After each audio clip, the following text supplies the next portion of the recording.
Dear IFM,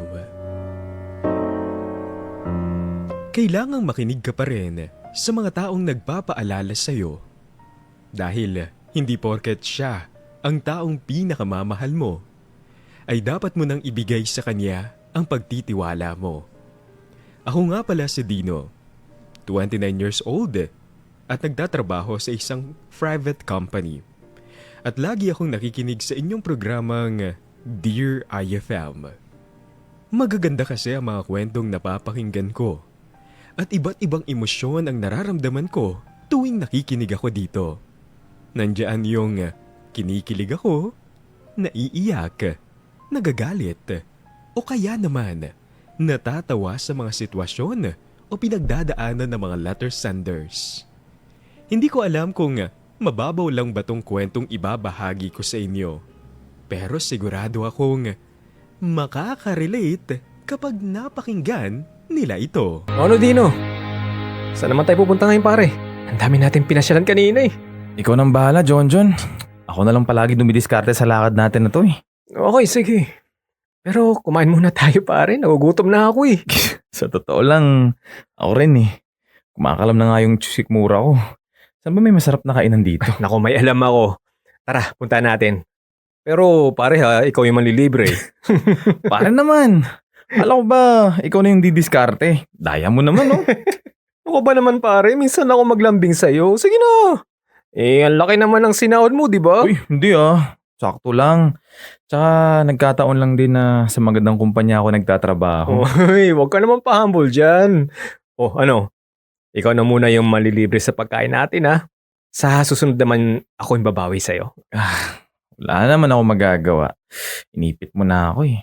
Uy, pare! Oh. John! Teka, nawawala bro! Oh, ano? Ano nawawala sa'yo? Yung wallet ko pre, nawawala! Uy, di nga. Dino, huwag ka magbibiro ng ganyan, ha? Baka naman nagpapalusot ka lang dyan para hindi mo ako mailibre, ano? Maming ka nga! Ano ka ba? Sa tingin mo ba magbibiro ako ng ganito? Nawawala nga yung wallet ko! Seryoso ka ba, pare? Sa lahat talaga namang mawawala sa'yo, bakit yung wallet mo pa? Huwag mo naman ako sisihin. Tulungan mo na lang kaya ako. Saan ko kasi nalagay yun? Naku, pare, hindi kaya nadukutan ka? Pare, may mga loko-loko rin kasi dito eh. Dapat talaga alerto ka. Ewan ko pre, hindi ko alam eh. Hindi lang kasi pera yung nandun eh, pati yung mga ID ko. Importante pa naman yung mga yun. Naku, pare, naiintindihan kita dyan. Ang hirap pa namang palitan ng mga yun. Tingnan mo nga na mabuti, baka naman andyan lang. Baka naman nailagay mo lang kung saan-saan lang dyan. Wala nga, John. Ayan oh, walang laman yung bulsa ko. Hassle naman oh. Ganito na lang. Balikan na lang natin yung mga pinuntahan natin. Baka nailabas mo yung wallet mo tapos kung saan mo lang naipatong. Kuya! Sandali! Yung wallet mo! Tayo yata yung tinatawag ng babae oh. Yung wallet ko raw. Baka siya yung nakapulot ng wallet ko pre. Grabe naman kayo! Ang bibilis yung maglakad! Oh, ito yung wallet mo. Hiningal ako dun ah. Nakita ko nahulog sa bulsa mo kanina. Oh, Uy, miss. Maraming salamat ah. Ang bait mo naman. Isinuli mo pa yung wallet ko. Salamat. wala yun. Kawawa ka naman kasi kapag nawala to, di ba? Oh, teka lang. Paano mo nalaman kung sino sa aming dalawa yung may-ari ng wallet na yan, ha? Syempre, tiningnan ko yung loob. Nakita ko yung picture niya. Uy, kuya, ang dami mo palang pera ah. Baka naman pwedeng bigyan mo naman ako dyan oh. Kahit konti lang. Bakit mo tinitingnan yung loob ng wallet ng ibang tao? Mali yung ginagawa mo, ha? John. Pre, kunting hinahon lang. Huwag ka na magalit sa kanya oh. Isinuli na nga yung wallet ko, di ba? Dapat nga, nagpapasalamat pa tayo sa kanya.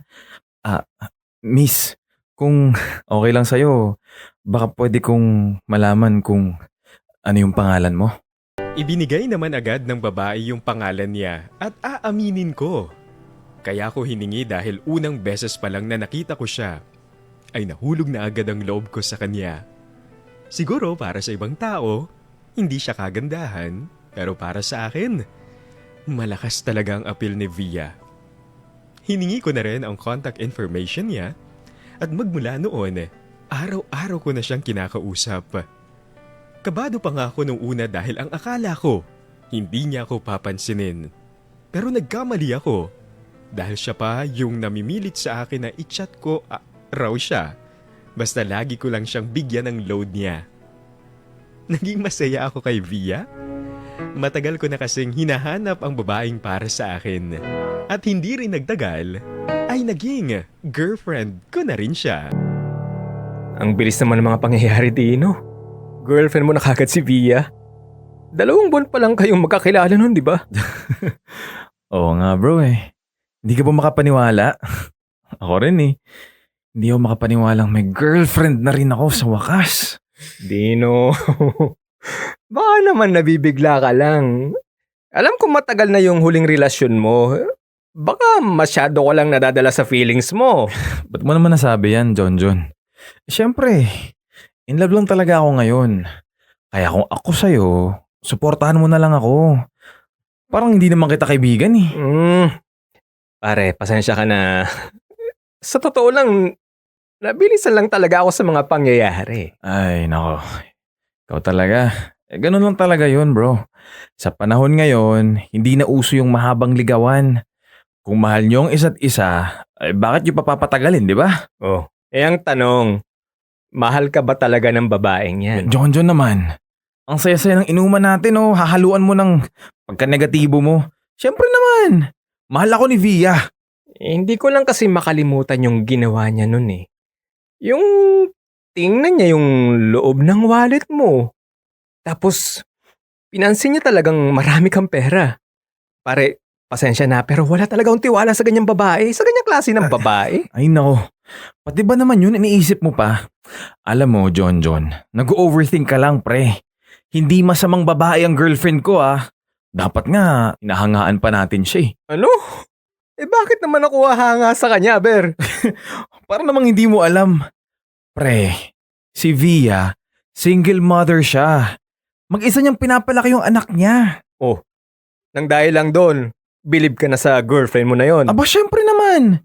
Yun nga yung dahilan kung bakit ako na in love sa kanya eh. Kahit hindi siya tinutulungan ng nakabuntis sa kanya, kinakaya niyang lahat para sa kanilang mag-ina. Dino, baka nakakalimutan mo.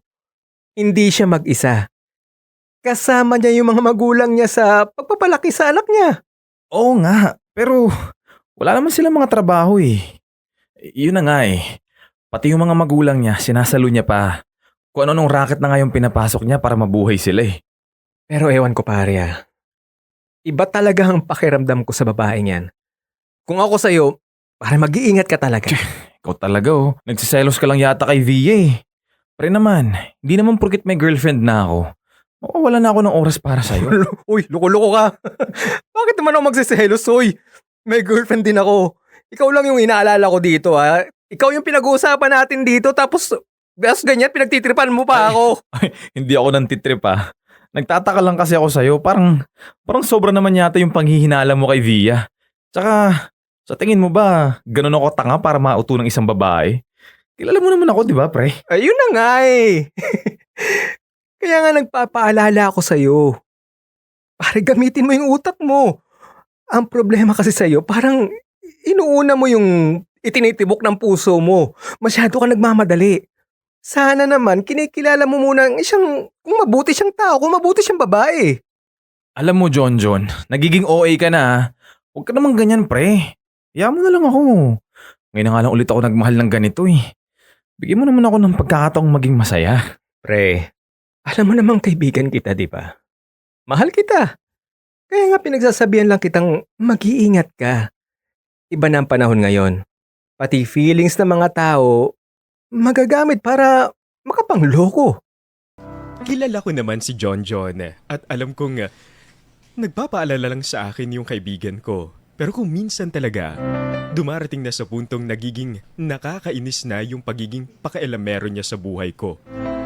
Yun lang yung hindi ko matanggap sa pag-uugali niya. Yung makaasta siya, parang siya na lang yung laging tama.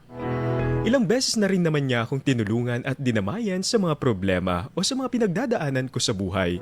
Pero sana, matuto naman siyang makiramdam. Masaya na ako sa relasyon namin ni Via. Tanggap ko na kung magkakaroon ng problema sa relasyon namin dahil wala namang perpekto talagang relasyon. ngayon na lang ulit ako nakaramdam ng ganitong klaseng ligaya sa puso ko. Kaya hindi ako bibitaw sa relasyong ito. Grabe ka talaga, Dino. Ganyan ka pala kagaling, ha? Sabi ko na nga, be. Hindi talaga ako nagkamali sa'yo. Masyado ka naman bilib sa akin, Via. Ikaw nga yung magaling dyan eh. Ang tagal na nga rin ng huling beses kong ginawa to. We, matagal na raw. Eh bakit naman ganun? Parang hindi naman eh. Expert na expert ka pa rin, oh. Ay, huling-huli mo nga yung kiliti ko eh. Tigilan mo nga ako. Halika nga dito. Magpahinga na muna tayo. Pinagod mo ako eh. Pero, Via, maraming salamat ha. Hindi ko makakalimutan tong unang gabi natin. Ako rin naman eh. Kahit nga yung ex ko, hindi niya nagagawa yung pasayahin ako ng ganito. Ewan ko ba kung bakit ako nagpauto sa lalaking yun? Kalimutan mo na lang siya. Kapag lagi mo siyang inaalala, mababad trip ka lang. Hayaan mo na lang siya. Kung sa bagay. Saka, bakit ko nga ba iisipin pa yung lalaking yun? Kung nandyan ka naman. Ikaw talaga. Tama yan. Dapat ganyan yung mindset mo. Huwag mo nang isipin yung mga taong hindi naman nagpahalaga sa'yo. So, ang ibig mong sabihin, mahalaga ako sa'yo? Ganun mo talaga ako kamahal? Via naman, syempre. Magiging girlfriend ba kita kung hindi ako seryoso sa nararamdaman ko sa'yo? Babe, ibahin mo ako sa ex mo. Hindi kita pababayaan. Mahal na mahal kita. Totoo ba talaga yan? Hindi mo talaga ako papabayaan? Oo nga. Wala bang tiwala sa akin ha? Kung yung ex mo nagawa kang iwan at lokohin, ako naman, hindi ko gagawin yun sa'yo. Yun naman pala eh. Hindi talaga ako nagkamali sa'yo. Tutulungan mo ako sa pag-aalaga ko sa anak ko, di ba? Ha? Teka lang. Bakit? Ba't parang bilis naman yata pagdating dyan?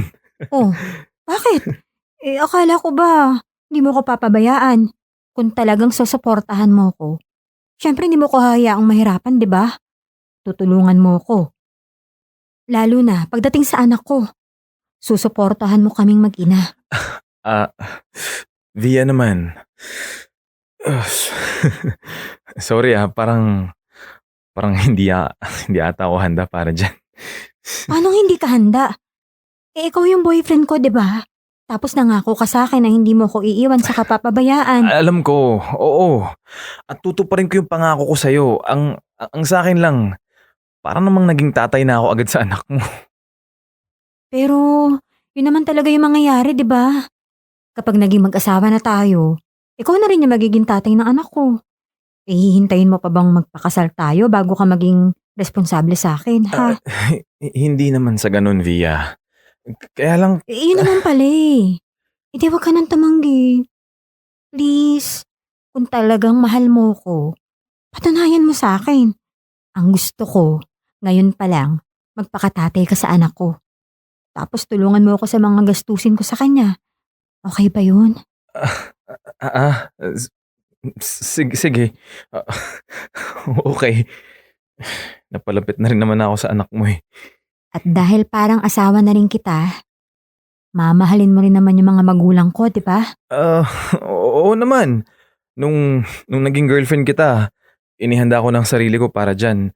Na kung sino ang pamilya ng babaeng mamahalin ko. Pamilya ko na rin. Yun naman pala eh.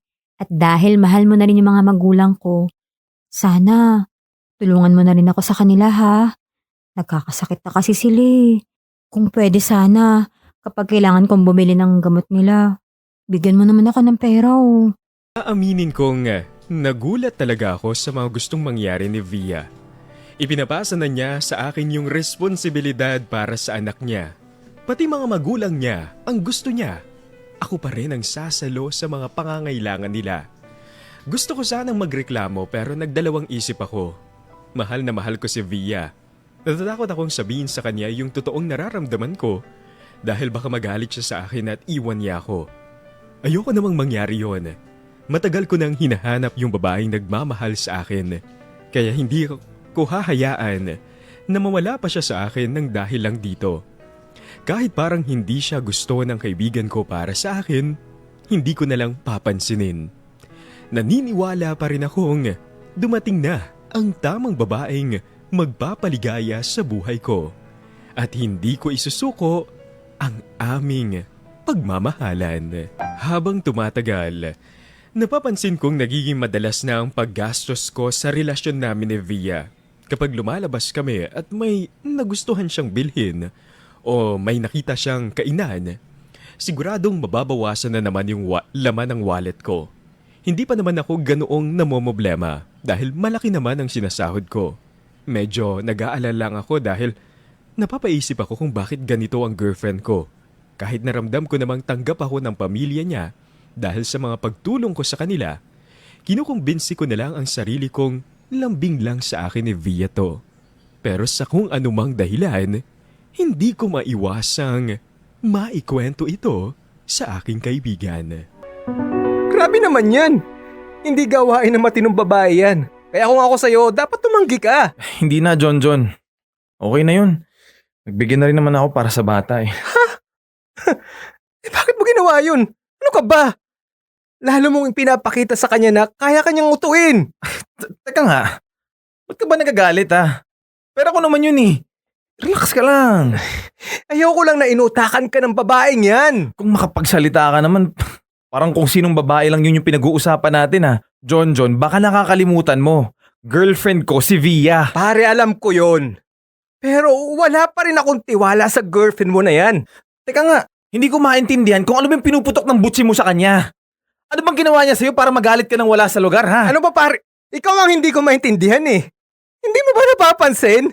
Kahit bago pa lang yung relasyon yung dalawa, pinipilit niyang yung obligasyon mo sa kanya. Tama lang naman yun Boyfriend niya ako eh. Hindi tama yun, Dino. Ano ka ba? Masyadong naninigurado yung girlfriend mo. Pati ba naman anak niya at saka mga magulang niya, ibibili niya sa'yo? Tama ba yun? Nako. Oo na, aaminin ko. Nagulat din ako nung sinabi niya sa akin yun. Pero kasi pre, may punto rin naman siya eh. Sorry pare pero wala akong nakikitang tama sa mga ginagawa niya sa'yo. Alam mo, ang problema sa'yo, sarado na yung utak mo pagdating sa kanya eh. Pre, nagiging judgmental ka na. Hindi ako pwede magkamali pare. Inutakan ka ng babaeng yan. Iniipit ka niyan. Sobra ka namang makapagsalita, John. Ba't ka ba ganyan Naranasan mo namang magmahal, di ba? Bakit ba ayaw mo siyang lubayan? Dahil masama talaga yung pakiramdam ko sa kanya, Dino. Sana naman magising ka na sa katotohanan. Mukhang binibitag ka lang ng babaeng yan. Uy, ikaw namimintang ka na pre. Di na yata tama yan. Wala akong pakialam pare. Basta ang alam ko, tama ako. Binubudol ka ng girlfriend mo. John, tama na. Sumusobra ka na eh. Kung yung girlfriend mo kaya yung sabihan ko ng ganyan, matutuwa ka ba Hoy, for your information, matinong babae ang girlfriend ko. Matagal na kami. Pero kahit kailan, hindi niya ako inipit. O bakit Anong sinasabi mo ngayon Hindi matinong babae si Via?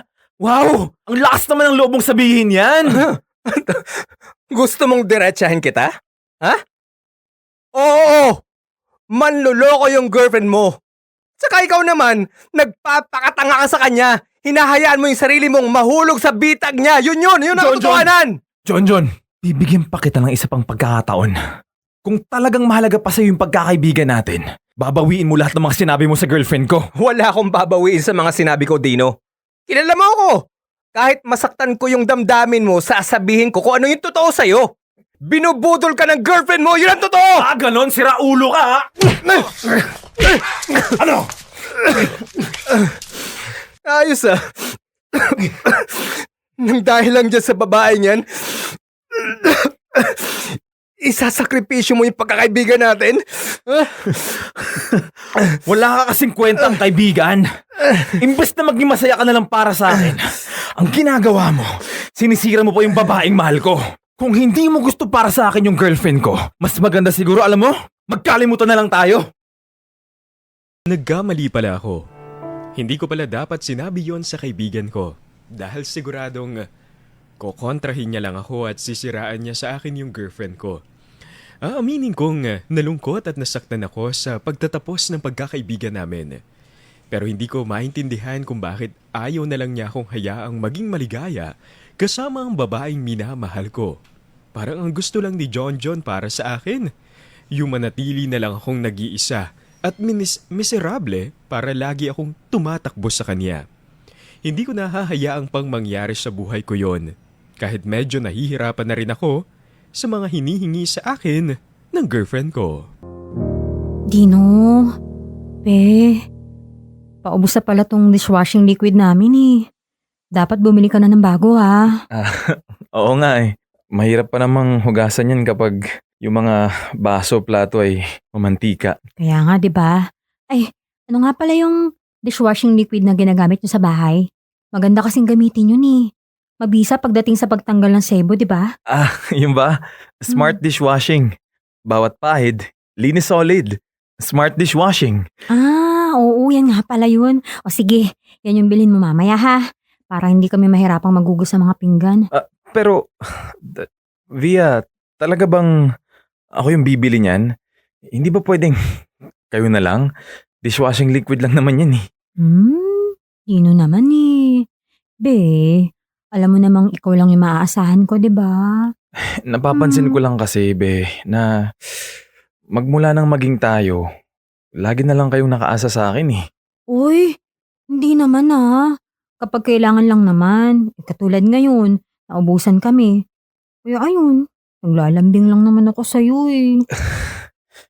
Naalala ko lang kasi nung lumabas tayo nung isang araw, kasama yung mga kamag-anak nyo. Oh, ano naman problema dun? Ang saya-saya nga natin nun, di ba? Ayaw mo ba yun? Nakikilala mo rin yung pamilya ko, kamag-anak. Hindi naman sa hindi ako masaya, babe. Pero okay nga yung ganun na nakikilala rin nila ako. Kaya lang kasi nagulat ako eh. Teka, nagulat ka? Kasi masaya yung pamilya namin? Hindi. Nagulat ako na ang dami naman ng mga kamag-anak mo ang dumating.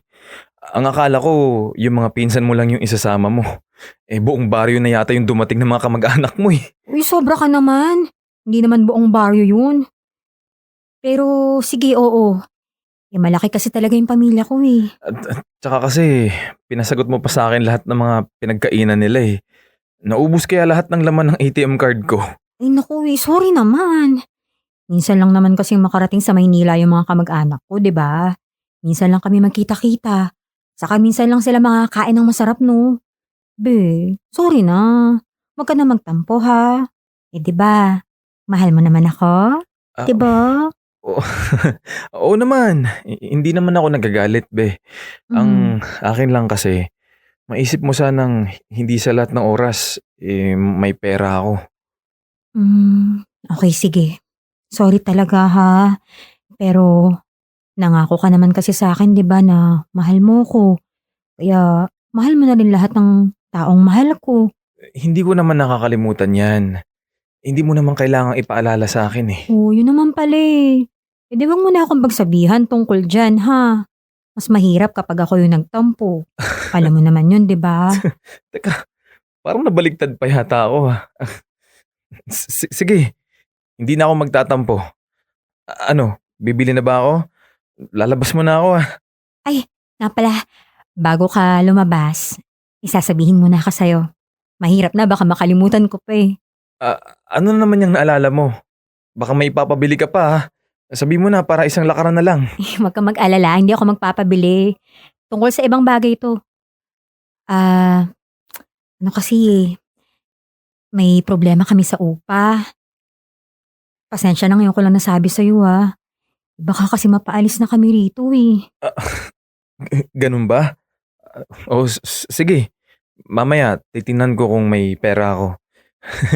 Bibigyan kita ng pera para mabayaran na agad yung upa nyo. Be, hindi yun. Sa totoo lang, gustong gusto na talaga naming umalis sa bahay na to.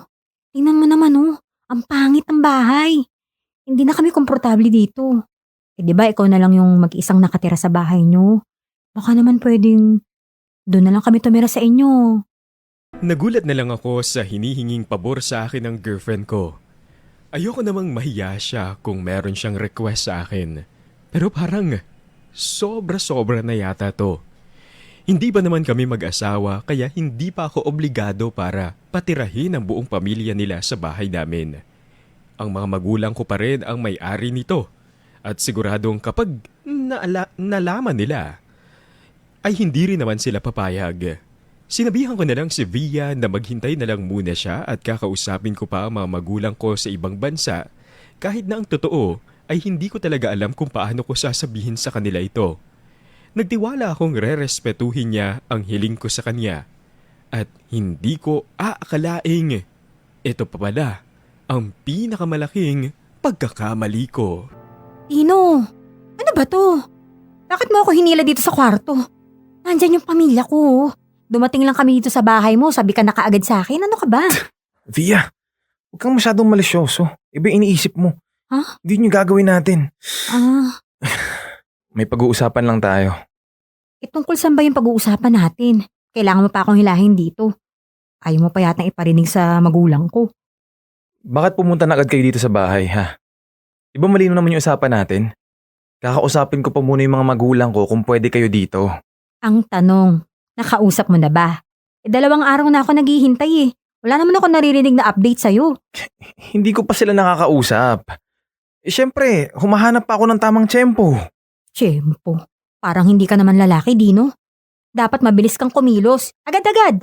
Hindi yung ganyang babagal-bagal ka, no? Teka nga, ba't mo ba ako minamadali, ha? Hindi ka malang makapaghintay. Hihintayin pa kita. Paano kung mapaalis na kami sa bahay? Saan kami pupunta? Sige nga. Kaya nga ang sabi ko sa'yo, bayaran muna natin yung upa nyo para walang problema. Hindi ganun din yun. Siyempre kapag nabayaran na, titira pa rin kami sa pangit na bahay na yun. Nang 1 buwan pa ha? Okay nga yun eh. Para may tinitiran pa rin kayo habang kinakausap ko pa yung magulang ko. Kung bakit ba naman kasi hindi mo pa kinausap ka agad eh. Kilala ko yung mga magulang ko, Via. Sa tingin mo ba, papayag na agad sila sa gusto mo? Hindi naman ganun kasimple yun eh. Kaya nga dinala ko na yung pamilya ko rito. Para wala na silang masabi. Hindi na sila makakatanggi. Ang ibig mong sabihin, talagang sinadya mo to para mapuwersa ako? Hindi naman sa ganun. Pero, okay sige. Parang ganun na nga. Syempre kung nandito na kaming lahat, wala na magagawa yung mga magulang mo, 'di ba? Kumbaga, magkakahiyaan ng tumanggi. Ganun. Hindi naman siguro nila magagawang palayasin pa rin kami dito sa bahay mo, 'di ba? Ah, ganun. Wow, magkahiyaan. Kayo ng pamilya mo. Hindi ba kayo nahihiya sa amin, ha? Basta-basta na lang kayong pupunta dito at pipilitin nyo kaming patirahin kayo sa bahay na to? Teka nga lang. Bakit parang inaaway mo na yata ako? Hoy Dino, ikaw yung nangako sa akin ha, papaalala ko lang. Namamahalin mo ako at kapag minahal mo ako, tatanggapin mo yung lahat-lahat sa akin, pati pamilya ko. Oo nga, Via. Ay naman pala eh. Tanggap ko naman ang lahat-lahat tungkol sa'yo, ha? Sinubukan ko namang maging malapit sa pamilya mo, di ba? Pero parang sobrang na yata to. Nangaabuso ka na eh. Hoy, ang kapal naman ng mukha mo para sabihin sa akin yan. Baka nakakalimutan mo. Ako yung nakakita ng wallet mo. Niligawan mo ako, sinagot naman kita. Dahil ang inaakala ko, ikaw yung magiging sagot sa mga problema ko sa buhay. Wow, ayos ah. Parang habang tumatagal, lumalabas na rin kung ano yung totoo mong kulay. Ano, sagot sa problema mo? Yun lang ba yung tingin mo sa akin, ha? Ang akala ko ba mahal mo ako, Via? Oo, mahal kita. Nagpapasalamat nga ako na dumating ka sa buhay ko, di ba? Pero dapat, minahal mo na rin ako, mahalin mo rin yung buong pamilya ko. At kung mahal mo talaga ako, di ba? Hindi mo sila tatanggihan. Kung mahal mo kami, tutulungan mo kami, di ba? Mahal ko kayo at tutulungan ko kayo. Pero yung kailangan nyo kong pilitin para matulungan ko kayo, Via naman. Ibang usapan yun. Hindi na yata tama itong nangyayari. Sana pala, nakinig ako kay John. Sinong John? Ano? Yung kaibigan mong walang kwenta? Di ba wala namang ibang ginawa yun kundi siraan lang ako sa'yo? Hindi niya gustong siraan ka. Nakilala lang niya kung ano talaga yung pagkatao mo. Pinagsasabihan niya lang ako mag-ingat sa'yo. Dahil nabubulagan ako sa pagmamahal ko sa'yo. Teka nga, bakit ganon? Dumating lang kami dito sa bahay mo, parang nag-iba na agad yung ihip ng hangin. Baka nakakalimutan mo, yung pinangako mo sa akin, ha? Dino, mahal mo ko, di ba? Kaya hindi mo kami pwedeng palayasin dito. Oo, mahal nga kita. Kaya gagawin ko yung tama, Via. Kailangan ko kayong paalisin dito. Tama nga ang kaibigan ko. Binubudol mo lang ako. Dahil mahal kita, kaya nabitag mo ako. Pero hindi na ngayon. Hindi na ako magpapaloko sa'yo.